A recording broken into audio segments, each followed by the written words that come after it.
things that we're getting from this morning and this afternoon's conference. This morning conference was about the energy crisis, the price of oil. The afternoon conference, which started about 4 o'clock, 4:30, they were talking about one of the American delegates. I wasn't told who exactly it was talking about the the concern that the American citizens have had with the housing prices going down, so they're not investing that money. So what they needed to do is they needed to create the illusion that everything is going well. So what they're going to do over the next year and a half, is to bring the market back up to 1998, 1999 levels.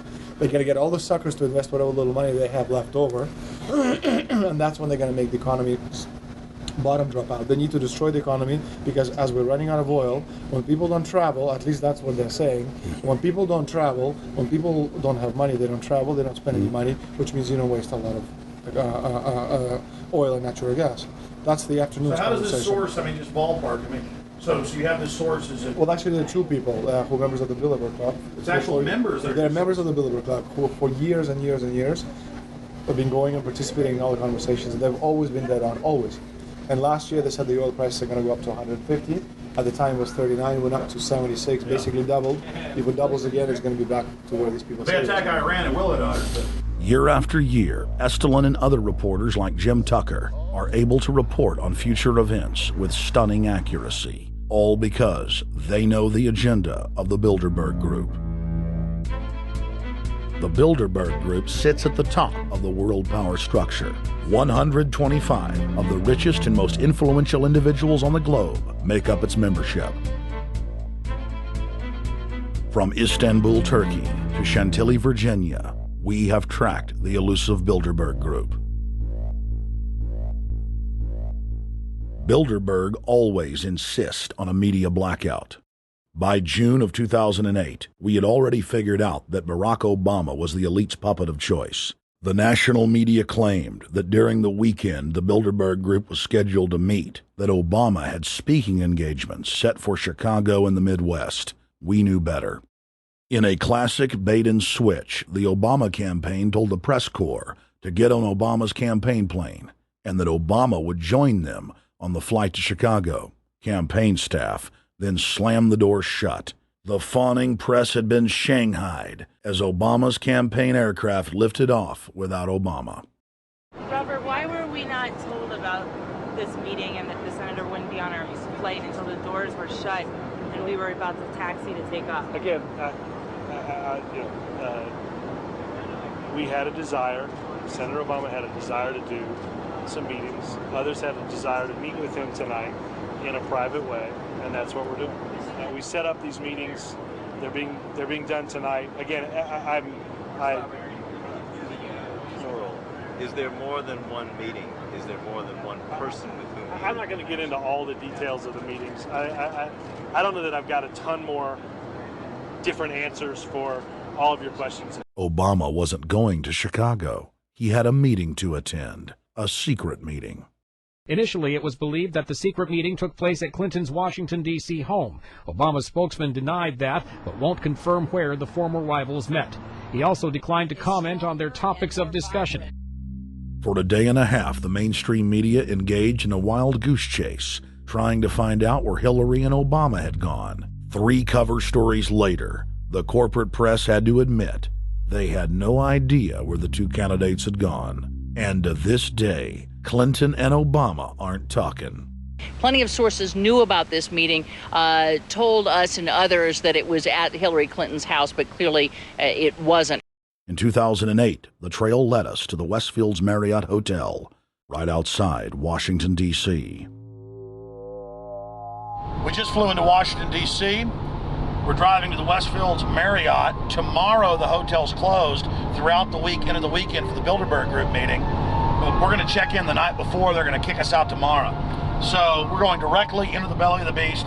The hotel will be filled with at least 5 spy agencies: CIA, Defense Intelligence, Mossad, European Union security. We checked into the Westfields Marriott 48 hours before hotel guests were scheduled to be thrown out ahead of the annual meeting. The building was nestled in the heart of the military-industrial complex, with the National Reconnaissance Office and Raytheon just a stone's throw away.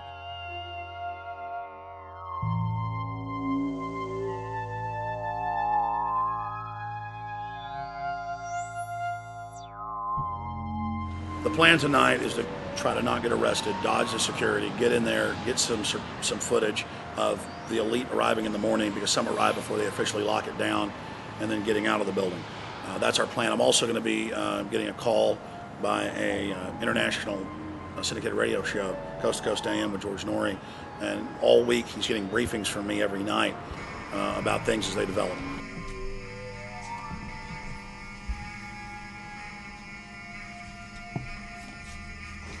George, we're sitting here in the room. As the phone rings with your producer, Tom Danheiser, to put me on, the fire alarm goes off.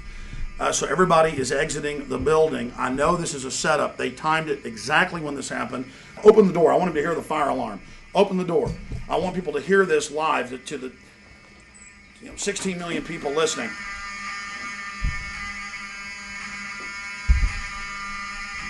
George, do you hear that? Now, they're going to use this as an excuse. The Westfields Marriott, right outside D.C. in Chantilly, they want to use this to flush us out of here. They're very upset. Everybody that covers Bilderberg, I was detained 2 years ago, interrogated, screamed at. They said Bilderberg was upset about me, wanted to stop us.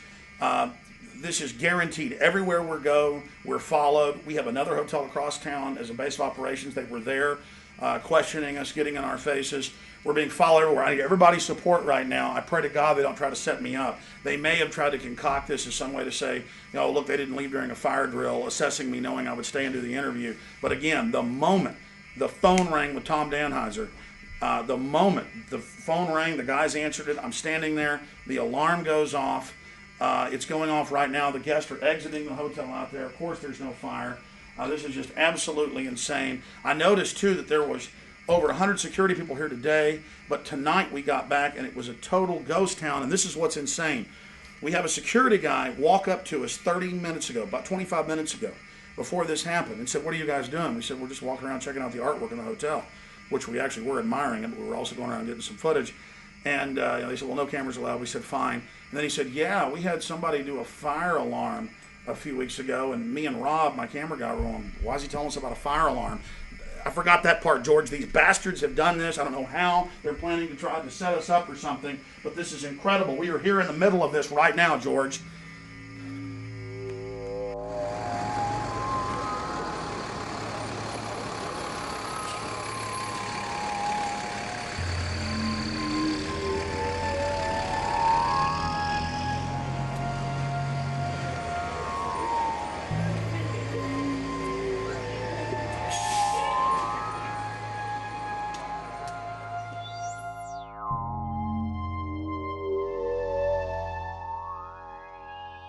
There you go. Stay there. Keep it locked.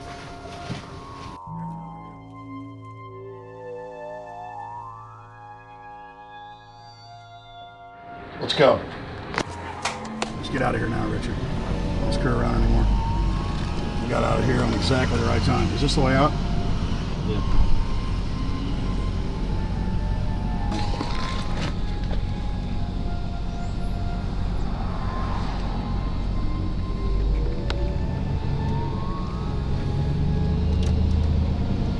Got a car right behind us.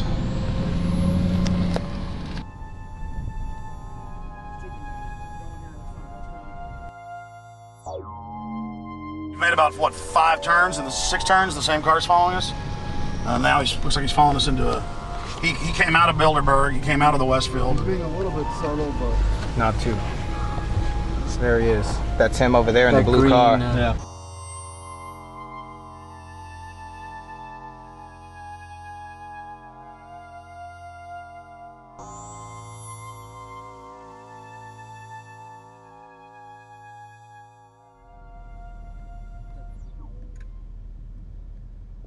We're headed back to the Marriott here in Chantilly, Virginia, the scene of Bilderberg 2008. We successfully infiltrated the last day and a half inside, got out with some great stuff.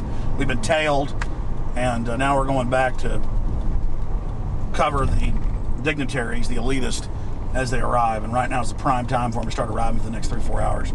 We took about a 30-minute break. I'm sure we missed a few, but it doesn't matter. Because we've got scores of people that just organically are listeners, info warriors that are out here taking action.